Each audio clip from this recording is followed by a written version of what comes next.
الأب الصالح دقيش البالغ من العمر 69 عاما كان يعمل حارسا لإحدى الفلل التي يملكها أحد رجال الأعمال.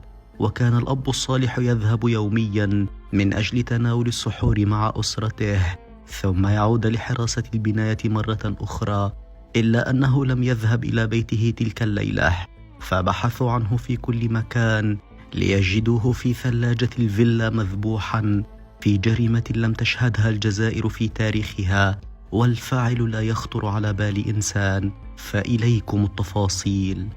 ابحثوا في معجم الأندال عن معنى كلمة خائن، وعن معنى كلمة خوان، وعن وصف الفعل يخون. ستجدون الغدر يجري في دماء كل ندل بطريقة تكاد أن تنزع القلوب من جوفها أو تكاد أن تعمي العيون.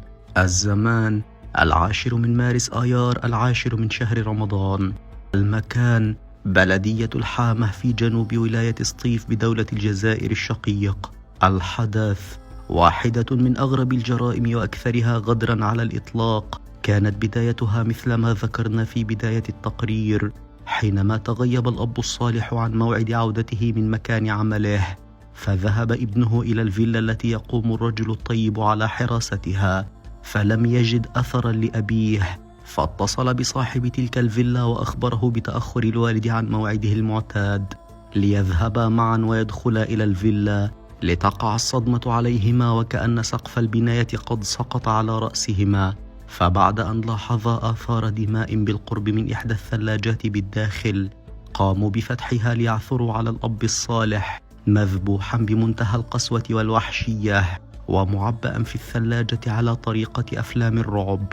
فماذا فعل الابن وصاحب الفيلا؟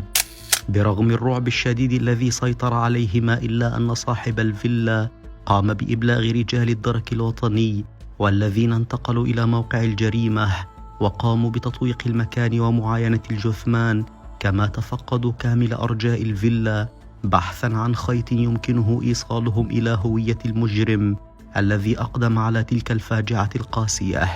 لتنتشر العديد من الأنباء فيما بعد، والتي تقول إن الفاعل يكون ابن رجل الأعمال صاحب تلك الفيلا، حيث أراد ذلك الابن سرقة بعض المقتنيات، ولما حاول حارس الفيلا الأمين منعه، قام بذبحه بتلك القسوة، ليموت الرجل شهيدا لشهامته مدافعا عن المال الذي استؤمن عليه.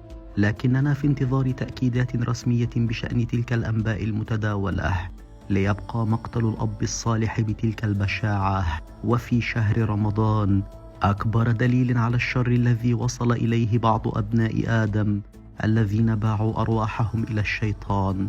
فالله يرحم الرجل شهيد الشهامة، ويربط على قلوب أهله، ويزرع فيها الصبر والسلوان، وتبقى القاعدة الثابتة في كل زمان وفي أي مكان: ما أسرع القدر وما أضعف الإنسان.